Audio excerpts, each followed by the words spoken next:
ازيكم يا حبايبي؟ عاملين ايه؟ وحشتوني جدا، يا رب تكونوا بخير. النهارده جايه لكم بطريقه جديده وحلوه ومختلفه للجبنه. تغيري في اكل الجبنه، وممكن كمان تفطري بيها الصبح، كمان طعمها تحفه. وتعملي سندوتشات لاولادك، ايام المدارس داخله علينا، تعملي سندوتشات بالطريقه دي تحفه جدا، هتعجب اولادك وهيحبوا طعمها. بدل ما هم بياكلوا جبنه كده على طول طازه، لا، انتي ممكن تعملي لهم بطريقه مختلفه يحبوا طعمها. اللي هنحتاجه في وصفتنا بس النهارده اي نوع جبنه عندك. انا عندي انا معايا النهارده اسطنبولي، ومعايا جبنه عاديه، ومعايا هنا جبنه مملحه، ومعايا طماطميتين. بس انا طبعا مش هعمل بكل نوع قطع من الجبنه، لا، هاخد قطع من الجبنه، يعني من نوع واحد، مش هحط التلاته على بعض، هاخد من نوع واحد بس وهشتغل عليه. بس انا حبيت اظهر بالتلاتة عشان بس يعني اعرفكم حاجة. انا معايا مثلا من جبنة دي اسطنبولي، فانا دي اسطنبولي وحراقة كمان يعني، فانا مش هستعمل فيها فلفل اخضر. دي العادي، فاكيد هستعمل فيها الفلفل الاخضر لو انت هتستعملي النوع العادي. ودي المملحة، مش هتكتري ليها طماطم كتير عشان اوريدي هتبقى مالحة اصلا وحدها. فانا هستعمل النهارده نوع الجبنه بتاعي العادي. وكمان هعمل برضو طبق من الاسطنبولي. وتابعوا معايا الفيديو. اللي هنحتاجه بس في المقادير سهله جدا وموجوده في بيتنا. طماطم بس، واي نوع جبنه موجوده عندك متوفر يعني. هقطع الطماطم وهرجع لكم تاني. وانا معاكم دلوقتي بعد ما قطعت الطماطم بتاعتي بالشكل ده، مكعبات كده صغيره او كبيره على حسب ما انت بتحبي. وبعد ما الولاد قالوا لي احنا هناكل جبنه بيضه عاديه ونوع اسطنبولي، اختاروا في الاخر الاسطنبولي. فانا هعمل اسطنبولي بس معاكم. وانا جبت حته كده في الطبق على قد الكميه اللي انا هعملها طبعا، على حسب ما انت بتحبي الكميه بتزودي طبعا كميه الطماطم. فانا دلوقتي حاطه جبنه اسطنبولي، اسطنبولي حراقه، فمش هحط برضو فلفل اخضر، ولا هزود ليها اي مكونات تاني غير الطماطم بس، هيديها طعم روعه جدا.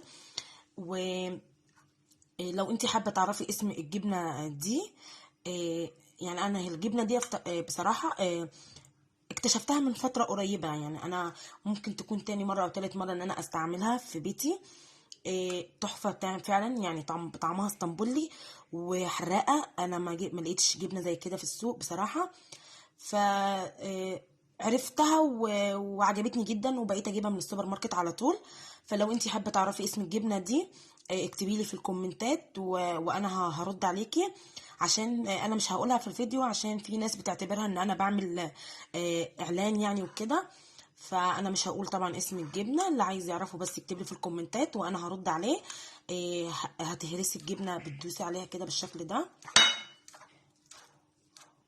هي بس سوري بقى على صوت التخبيط ده، عشان خاطر بس انا بستعمل ايد واحده زي ما انتوا عارفين.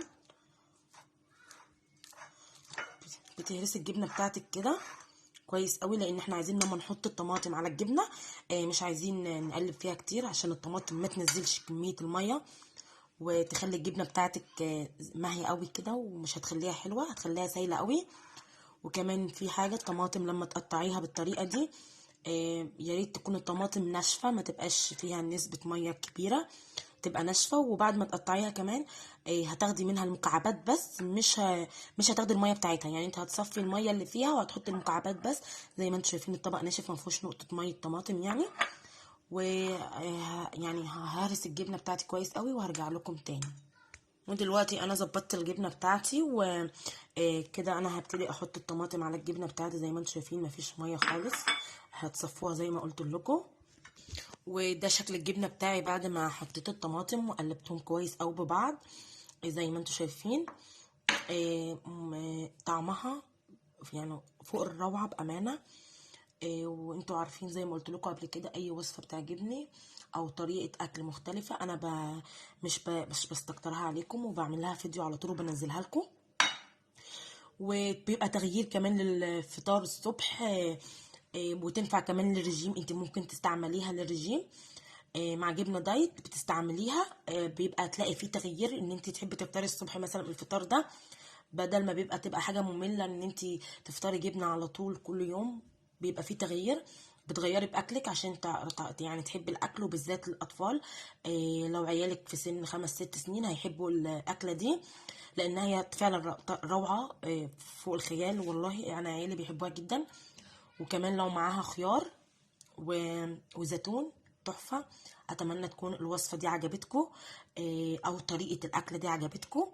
وما تنسوش تشتركوا في القناة وتفعلوا زر الجرس عشان يوصل لكم مني اي فيديو جديد، وعشان تشجعوني ان انا اعمل لكم فيديوهات اكتر. سلام.